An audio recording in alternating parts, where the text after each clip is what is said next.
भव भ्रमण मिटाए रे जीवन है पानी के बूंद।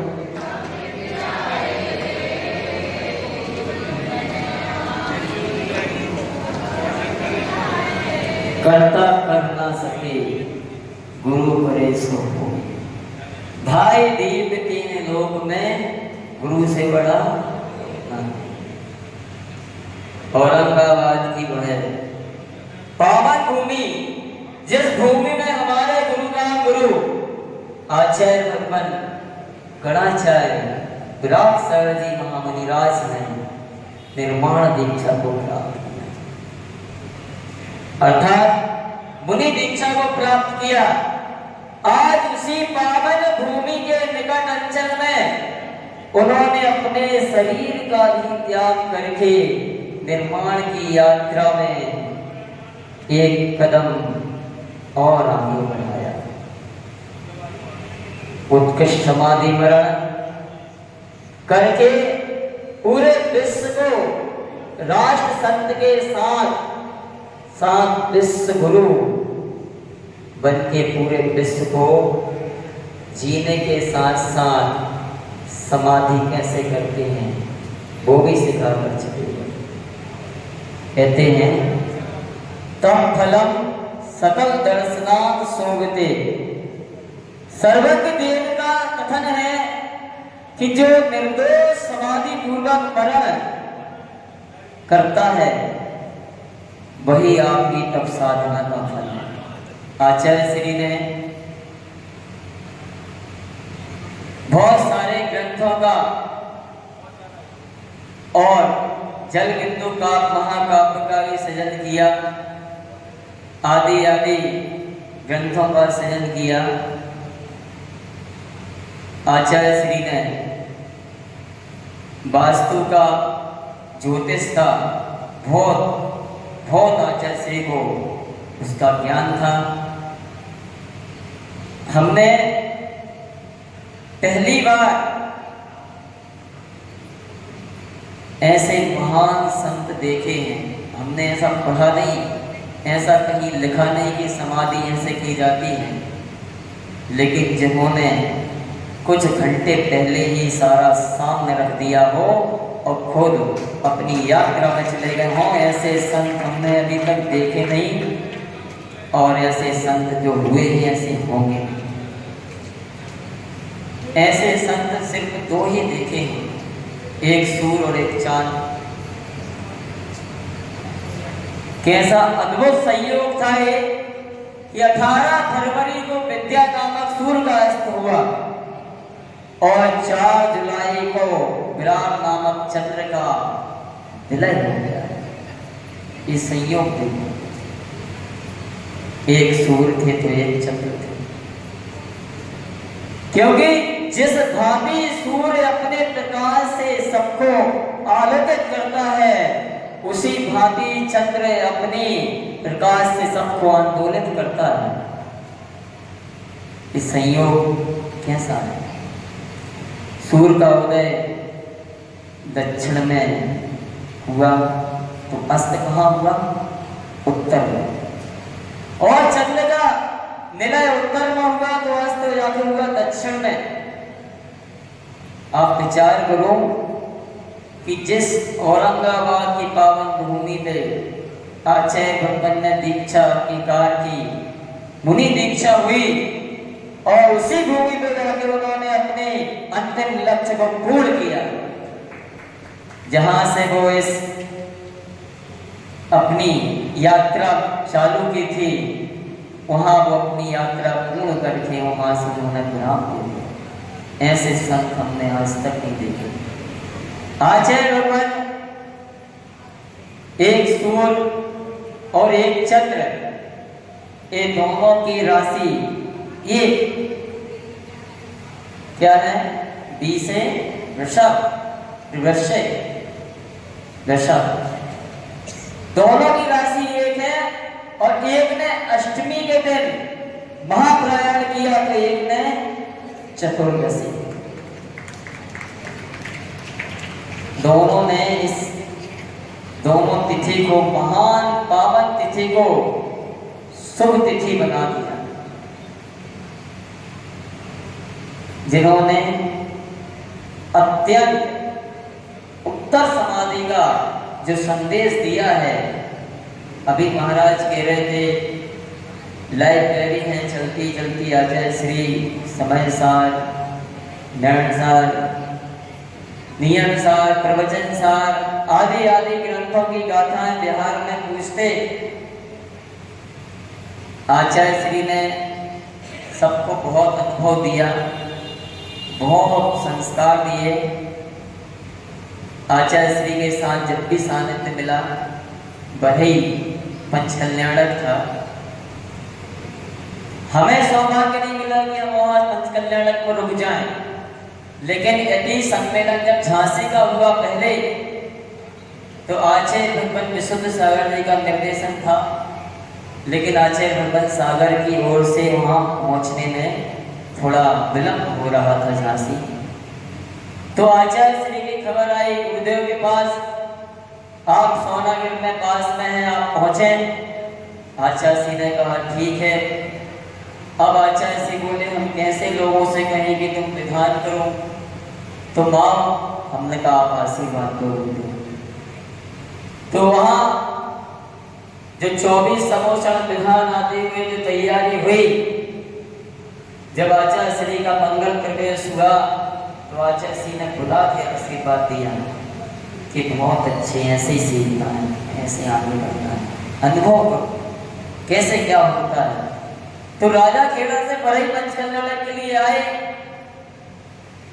तो उस समय आचार्य श्री के पास हम आए थे यदि सम्मेलन की मीटिंग करने, जो पथरिया में हुआ। जब झांसी का हुआ था तो खूब मेहनत की, तो आचार्य श्री ने खूब आशीर्वाद दिया। तो भक्ति चल रही थी ऊपर विद्या भवन में, तो आचार्य श्री के सामने बीच भक्ति में हम उठ के चले गए। हमें पता नहीं क्या भावुकता हुई, तो हम चले गए। आचार्य श्री भक्ति कर रहे थे, उनके जाके चरण दबाने लगे। तो बोले क्या बात है, हमने आप आशीर्वाद दो। हमारे गुरुदेव बैठे थे, आचार्य श्री विशुद्ध सागर जी सब ऐसे बैठे थे, पूरा संघ बैठा था, 180 पीछे करीब थे। सब देखने लगे कि बीच भक्ति में क्या क्या हो गया। आचार्य श्री बोले हम समझ गए हैं। अब सोचो, जो दादा गुरु हैं हमारे और आचार्य श्री के गुरु जो निमित्त ज्ञानी थे, आचार्य श्री को भी निमित्त ज्ञान था।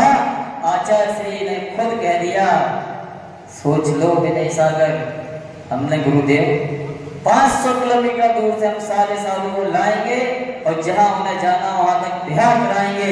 इस बार का यदि सम्मेलन मेरे गुरुदेव के सानिध्य में आप आशीर्वाद दो। उन्होंने बिल्कुल कुछ नहीं सोचा, उन्होंने कहा विनम्र सागर जी तैयार हो जाओ, और आशीर्वाद है, अब तैयार हो जाओ अगले कार्यक्रम के लिए। हम पीछे जाके बैठे तो हमारे आचार्य श्री भी देखने लगे क्या करके आए हो। हम गए कमरे में, बुलाया, हमने आचार्य श्री आशीर्वाद लिया है आचार्य श्री से। बोले इतना बड़ा कार्यक्रम हमने उन्हीं के आशीर्वाद से तो होना है, आप तो आशीर्वाद दो सब हो जाएगा। तो उसकी तैयारी हमने यहीं विद्यालय में बैठकर 2018 में पूर्ण कर ली थी, अति सम्मेलन की। तो राजा खेड़ा से जब हम बढ़ई पंचकल्याणक में गए, तो 2 दिन के बाद आचार्य श्री का समय मिला। तब कमरे में बड़ी माता जी, आचार्य श्री और गुरुदेव दिव्य सागर जी आदि बैठे। तब आचार्य श्री से चर्चा हुई। हमने कहा आचार्य श्री, इस बार का यदि सम्मेलन आपका आशीर्वाद हो तो सोनागिर में होगा। सोनागिर को अपन कुंडलपुर की तरह सजाएंगे। तो आचार्य श्री ने कहा इस पर विचार किया जाएगा।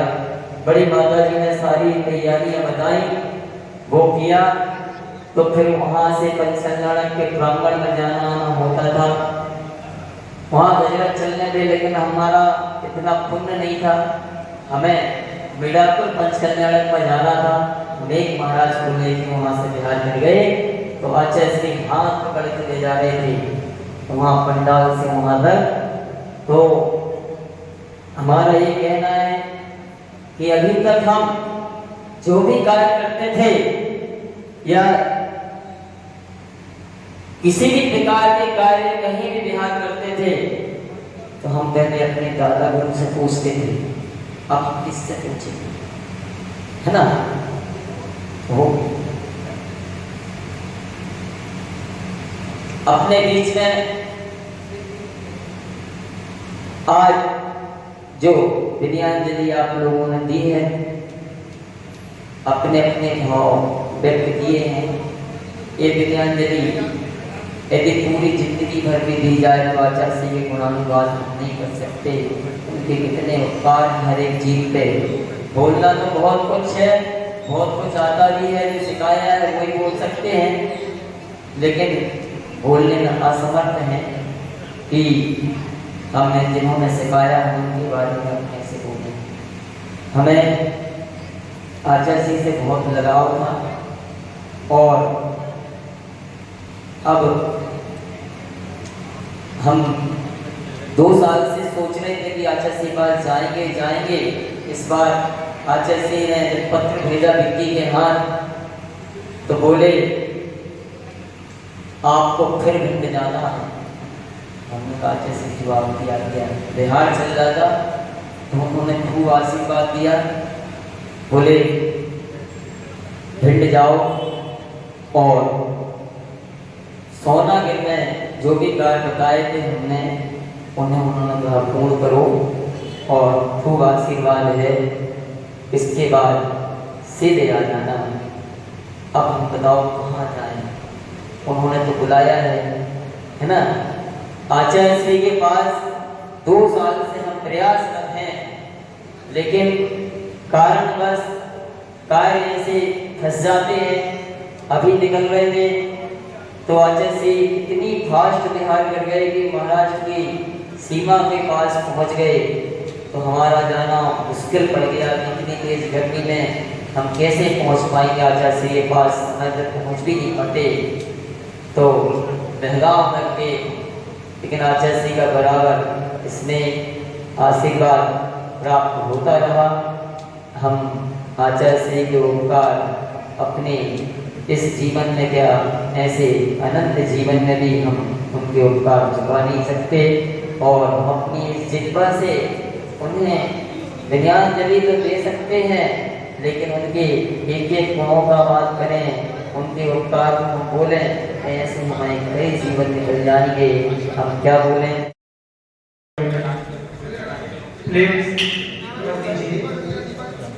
गुरुवर के चरणों में सादर नमोस्तु। बहुत ही विनय पूर्वक श्रद्धांजलि भिंड जैन समाज की ओर से सभी भिंड पर जो महान उपकार गुरुवर का हुआ है, उस महान उपकार के बदले में हम सभी यहाँ पर दीपक जलाकर विनयांजलि समर्पित कर रहे हैं। देखिए, आचार्य श्री विराग सागर महाराज के इस भिंड पर बहुत उपकार है। मैं एक निवेदन कर रहा हूँ। हमारे यहाँ बरही, बरासों, पावई 3 अतिशय क्षेत्र कहे जाते हैं, जिसमें अभी अभी एक सूचना हमें मिली थी कि 2 दिन पहले बरासों जी जैन मंदिर में, टीले वाले मंदिर में एक प्रतिमा विराजमान होना है। वो आचार्य भगवान विराग सागर महाराज की छतरी बने। ऐसे ही बरई में और बरासों जी में